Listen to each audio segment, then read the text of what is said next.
François. Bonjour Françoise. Que nous proposez-vous aujourd'hui? Aujourd'hui, on va passer du sucré au salé, un petit peu. Donc, on va préparer un tartare d'avocat avec des gambas grillées et une petite émulsion carotte, pamplemousse et crème.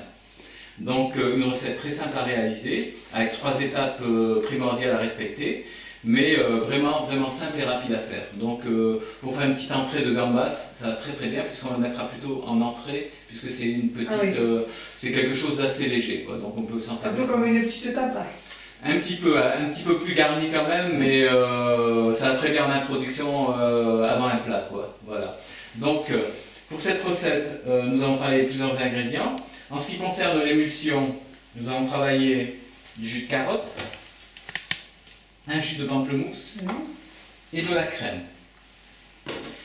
Je vais mettre à réduire au départ le jus de carotte avec le jus de pamplemousse. Ça se marie bien, ça. Oui, ça va très bien. Carotte et pamplemousse, ça va très bien. Donc là, ce que je commence à faire, c'est réduire l'ensemble. Quand on va commencer à avoir une texture un petit peu sirupeuse, je vais rajouter dedans la crème.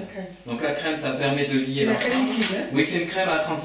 Très important. Ne prenez pas une crème allégée comme on pourrait trouver. Prenez la crème à 35%, donc ce qu'on appelle la crème entière, entre autres. Voilà, donc il faut absolument prendre une crème bien consistante, puisqu'après, on va utiliser un petit ustensile qui va permettre de faire mon émulsion. Donc cette émulsion, c'est un genre de mini batteur, vous voyez, ça tourne très vite. Oui. On trouve ça pareil, hein, ça se trouve dans toutes les grandes surfaces ou des magasins spécialisés. Et donc ça tourne très vite et ça permet de créer un petit peu un genre d'émulsion. Donc on va trouver, ça va faire comme des bulles. Oui. Et donc là on viendra chercher, ou une écume si vous préférez, on viendra chercher pour faire la finition ensuite sur le plat. Donc je vais préparer pendant ce temps-là le tartare d'avocat. Donc évidemment, si on dit tartare d'avocat, il faut un avocat. Donc là pour cette recette, nous utilisons un avocat bien mûr de façon à avoir quelque chose d'agréable au palais. Oui. On va travailler une échalote que l'on va ciseler et on va travailler du poivron piquillo, donc qui a trempé, qui a été grillé légèrement et qui a trempé donc dans un bain d'huile, ce qui permet de le conserver. Donc pareil, c'est des ingrédients que l'on trouve partout. Voilà, donc ça c'est les ingrédients. Après, nous allons aromatiser avec de l'huile d'olive, évidemment. Hein, pour donner ce goût un petit peu méditerranéen. Ça sera ensuite, il y aura une base de curry, puisque ça se marie très bien avec ce tartare. Donc attention, le curry assaisonne rapidement. Donc il faut le mettre vraiment en quantité réduite. Réduite, pas trop. Pas trop, ouais. Dans le tartare d'avocat, donc comme c'est une assiette, c'est un tartare qui est fait à froid, on peut éventuellement le préparer la veille pour l'avoir très frais, puisqu'on va faire un chaud et froid avec les gambas. Une chose importante, c'est d'avoir un jus de citron aussi. Donc vous aurez toute la recette qui s'affichera avant la recette. Mais le jus de citron est important puisque c'est un antioxydant et il permet surtout à votre avocat de noircir. Ça lui permet d'éviter de noircir. Donc je continue, je réduis un petit peu, je passe à 6, donc je laisse évaporer un petit peu. Et pendant ce temps-là, ce que je vais faire, je vais préparer mon avocat. Donc l'avocat, je coupe en 2, comme ça.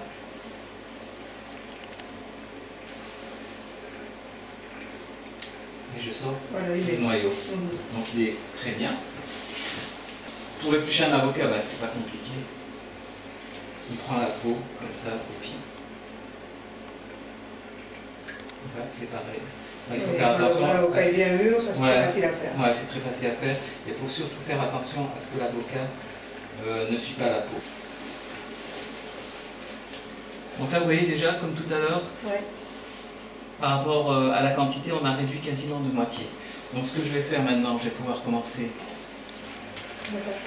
à verser un peu de crème dedans, petit à petit. Alors pourquoi on réduit aussi, on commence à réduire le pamplemousse, le jus de pamplemousse avec le jus de carotte. Le pamplemousse est un fruit extrêmement acide. Et si je commence à verser crème, pamplemousse et jus de carotte ensemble, il va se créer ce qu'on appelle la caséine du lait va se séparer. Donc parce que l'acidité du pamplemousse est extrêmement forte. Donc pour éviter ça, on commence tout simplement à réduire l'ensemble, on fait baisser un petit peu ce qu'on appelle le pH, et donc on a une texture qui est beaucoup plus liée après. Et donc on va pouvoir commencer à s'attaquer au tartare d'avocat. Alors je vais commencer par les petites pièces. Donc je vais commencer à émincer mon échalote. Donc on va tailler des fines tranches d'échalote.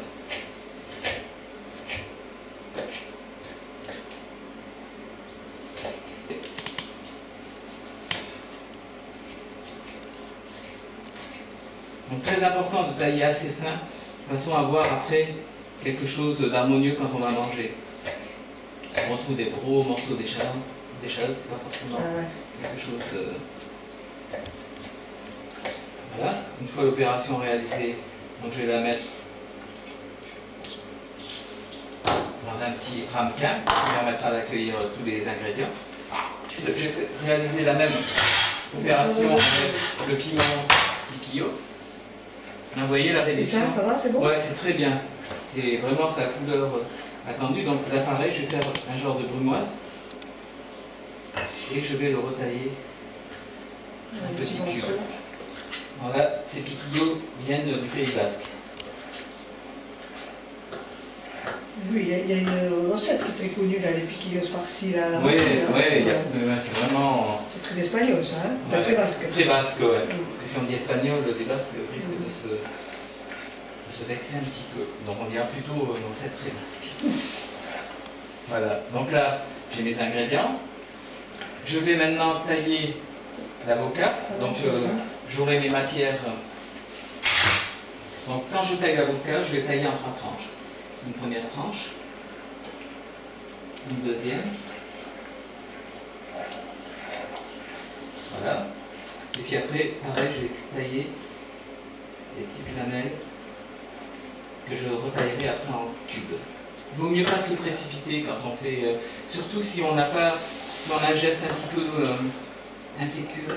Il vaut mieux prendre son temps, puis y aller tranquillement, vous voyez. C'est pour ça que je le fais un petit peu, je me mets au rythme un petit peu de la personne qui va cuisiner chez elle, de façon à ce qu'elle voit bien le... Parce que normalement en cuisine ou en pâtisserie, quand on travaille des matières premières, il est évident qu'on a un rythme beaucoup plus important. Et oui, parce que vous avez la pratique et l'expérience. Donc là, j'ai mon mélange. Donc maintenant on va assaisonner, non? On va assaisonner. Donc en premier lieu, on va mettre le jus de citron. Je vais commencer à le tourner avec une cuillère, de façon à ce que mes 3 ingrédients de base, c'est-à-dire piquillo, échalote et bien sûr avocat, soient répartis uniformément. Oui, notre petite émulsion, là, elle est bien ou... Elle est parfaite, donc. Alors là, je vais la contrôler. Vous voyez, on a une couleur bien homogène. Alors ce que je vais faire maintenant que l'émulsion a démarré, je vais un petit peu saler, parce qu'il faut qu'elle ait un petit peu de goût quand même, et je vais mettre une petite pointe de poivre aussi. Voilà.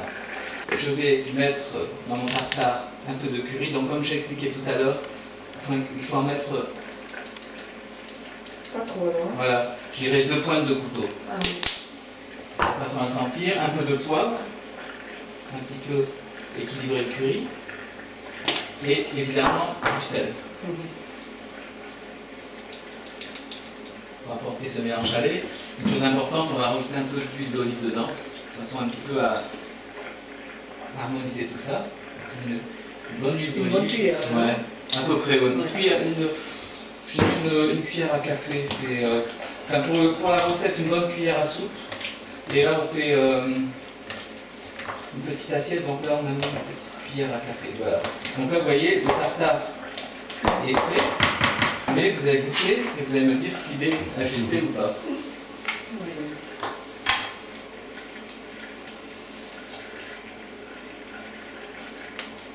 Ça vous va? Bon, alors on va le réserver au frais et ensuite on le travaillera.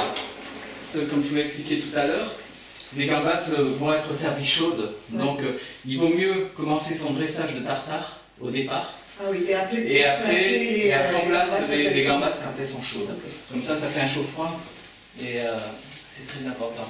Donc, ce que je vais faire, je prends une petite assiette, une assiette d'entrée, donc ça c'est une petite assiette légèrement designée. Je vais prendre ce qu'on appelle un emporte-pièce. Oui. Donc cet emporte-pièce, je vais le mettre en triangle dans l'assiette, ce qui permettra de présenter mon tartare. Le tartare est ici. Je vais prendre une petite cuillère à café. Il vaut mieux prendre une cuillère à café parce que la cuillère à café sera plus facile à répartir au niveau de l'assiette. Donc, je remélange un petit peu mon tartare d'avocat. Donc, vous voyez, ce tartare a été préparé la veille, il n'a pas du tout noirci, puisque le jus de citron l'a protégé. Donc là, ce que je vais faire, je vais en mettre une couche, à peu près d'une hauteur de à peu près 2 cm de haut, bien réparti. Et alors, pourquoi le travail est froid aussi? Déjà, on aura de la fraîcheur dans l'assiette, et en même temps, ça nous permettra d'avoir un dressage beaucoup plus facile à réaliser. Si c'était trop mou, comme la préparation du tartare, ça va s'écraser, on aura quelque chose qui ne tiendra pas dans l'assiette. Donc il vaut mieux là-bas, puis donc là j'ai une première préparation. Vous allez voir, je le tasse un petit peu avec ma cuillère, je soulève, et donc c'est joli. Par exemple, vous allez préparer le temps que vous cuisez vos gambas, etc. Si vous faites, vous avez à peu près 6 convives, 8 convives, etc. L'idéal, c'est quand vous cuisez vos gambas, c'est de les réserver au frigo. De toute façon, on continue à avoir... c'est ça, que les assiettes soient prêtes. Exactement, les assiettes sont prêtes, et puis après, au moment, dès que les gambas sont cuites, crac, on n'a plus qu'à dresser et avoir notre chaud et froid, puis on termine par l'effusion. Est-ce que ça vous paraît simple, clair pour le moment? Ah oui, ça oui. Ouais. Alors là, comme on est sur la présentation, on va le laisser sur la table, puisque ça permettra aux gens, aux personnes de bien s'en inspirer. Et pendant ça là, donc je vais prendre une poêle que je vais commencer à chauffer. Je vais y mettre de l'huile d'olive.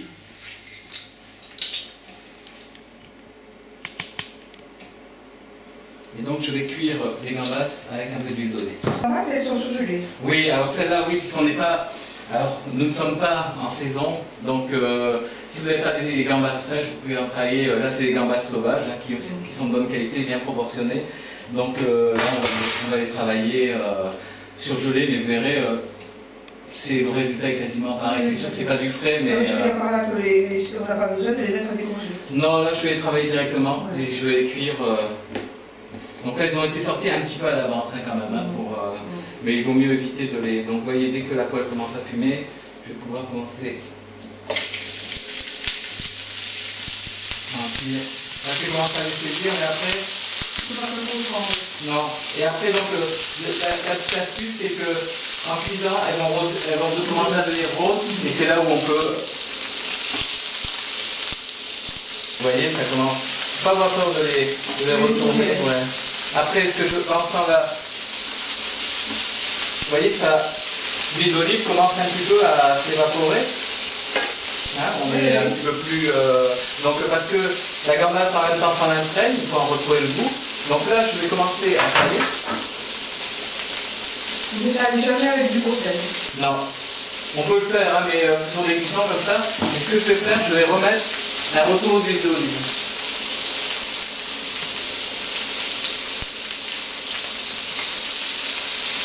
Ce que je vais faire un petit peu, je vais ajouter avec un petit peu de poivre aussi. On va leur donner un peu de goût. Une cuisine sans goût, c'est une cuisine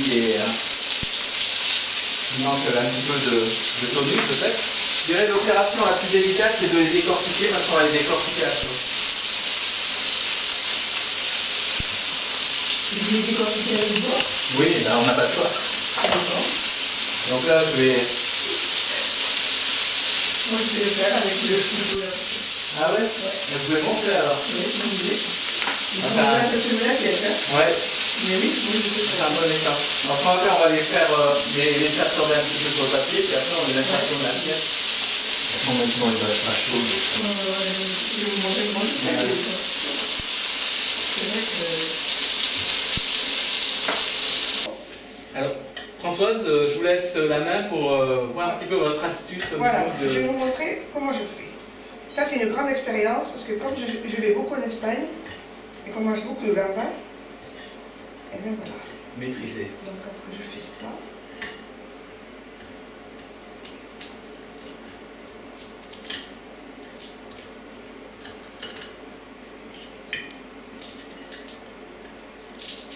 superbe. Je crois que j'ai perdu mon poste. Voilà. C'est fait. Superbe. Je vous laisser en faire deux de plus alors. Sans ça, je vais préparer l'émulsion et on va pouvoir dresser notre assiette. D'accord? C'est bien de travailler en binôme. Donc là, je vais préparer l'émulsion. Donc vous voyez avec cette petite machine comme ça mousse. Vous l'avez bien là?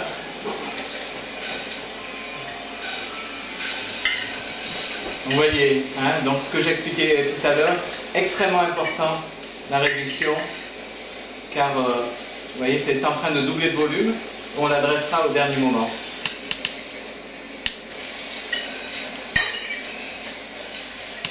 Et donc on a quasiment monté de volume. Alors le temps que les gambas finissent leur préparation, j'insiste dessus de façon à pouvoir l'utiliser assez rapidement. Voilà, donc là... Les 300 frais. Les 300 frais. Donc ce que l'on va faire, on va dresser notre assiette. Alors, dans un langage de cuisine, on prépare l'assiette. Donc s'il y a des petites imperfections, il ne faut pas avoir peur de un petit peu nettoyer l'assiette. C'est très important. Donc les gambas, je vais les dresser. Voilà, donc là on a dressé notre assiette.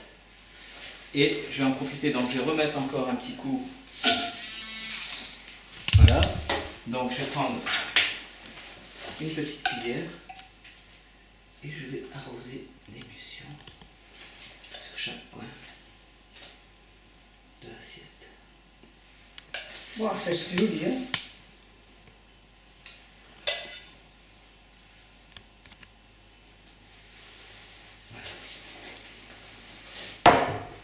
On peut un petit peu en faire couler sur le centre.